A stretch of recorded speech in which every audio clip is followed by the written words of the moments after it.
নমস্কার, 7 নিউজ নেটওয়ার্কে আপনাদের স্বাগত। খড়দহের রাস উৎসব বাংলার অন্যতম প্রাচীন এবং ঐতিহ্যবাহী উৎসব। প্রায় 400 বছরের প্রাচীন এই রাস উৎসব পালিত হয় কার্তিক পূর্ণিমায়। 4 দিন ধরে চলা এই উৎসব শুরু হয় গোপাষ্টমীর দিন থেকে। এই উৎসব উপলক্ষে কোষ্ঠী পাথরের তৈরি প্রাচীন শ্যামসুন্দর জিউ বিগ্রহ 3 দিনে 3 রকম বেশ ধারণ করে ভক্তদের কাঁধে চেপে মন্দির থেকে গঙ্গার তীরবর্তী রাসকোলা ঘাটে সুসজ্জিত রাস মঞ্চের উদ্দেশ্যে যাত্রা শুরু করে। ঐতিহ্য মেনে প্রথম দিন শ্যামসুন্দর জিউ নটবর বেশে, দ্বিতীয় দিন রাজবেশে এবং শেষ দিন রাখাল বেশ ধারণ করে মন্দির থেকে রাস মঞ্চের উদ্দেশ্যে যাত্রা করেন। সন্ধ্যায় শ্যামসুন্দর মন্দির থেকে বিগ্রহ বেরিয়ে ভক্তদের সেবা গ্রহণ করতে করতে পুরো যাত্রাপথ অতিক্রম করে প্রায় পৌনে 1 কিলোমিটারের দূরত্বে থাকা রাস মঞ্চে পৌঁছন।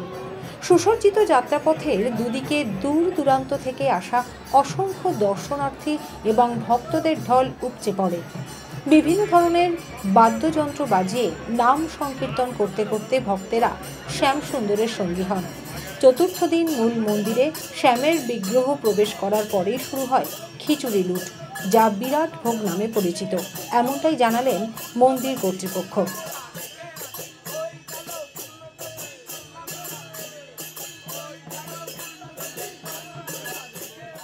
হচ্ছে যে আমাদের শিবপাট খড়দায় রাধা শ্যামসুন্দর জিউর রাস উৎসব বছরে দুবার হয়।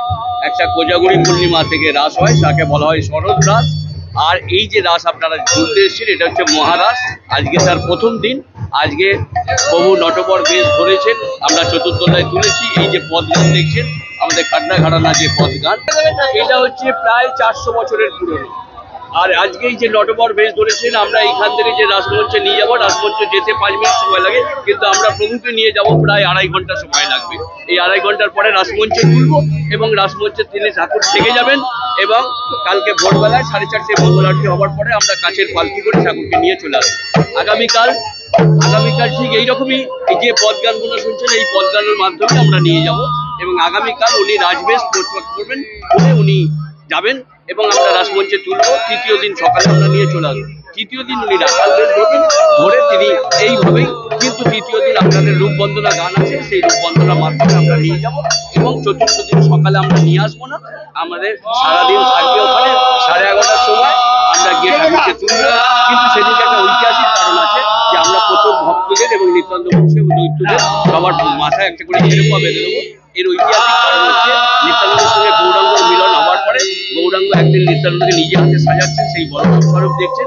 কারণ যিনি যখন জন্মগ্রহণ করেছেন তখন আমরা জানতে পারছি যে ভুবন আনন্দ গন্ধ বলরাম নিত্যানন্দ অবতীর্ণ হইল কলিকালে, বুঝিল সকল দুঃখ দেখিয়া ও চালো আসে লোক আনন্দ হিলবলে। তিনি সেই বলরাম স্বরূপ দেখছেন, বলছে শিবা তোমার একটা কৌপিন আমাকে দাও। সেই কৌপিনের টুকরো ছিঁড়ে নবদ্বীপবাসীকে বলছে তোরা নিজেরা পড়ে নে, আজ থেকে তোরা কৃষ্ণের দাস হলি। যদি আরো গাঢ় হতে চান তাহলে শিবাদের পাদযোগ পান করে আপনারা মন্দিরে আসেন, চন্দ্রমেশ্বর পান, সেই ধারাবাহিকতা আজও বজায় রয়েছে।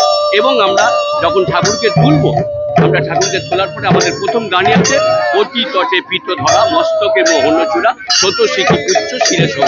এইভাবে আমরা নিয়ে আসবো প্রায় 40-50টা বাড়িতে আপনার প্রসাদ পাবে। এবার প্রসাদ পাওয়ার পরে আমরা এখানে নিয়ে আসবো। আমাদের শেষ গান আছে কত ছাড়ো ছাড়ো মোরা বসে যাই লম্পট কানায়। তারপরে আমাদের মন্দিরে আসলে আপনারা নিশ্চয়ই গাড়ি দেখেছেন, সেই যুগল তৈরি হবে। আপনারা খিচুড়ি বলেন, আমরা যুগল বলি।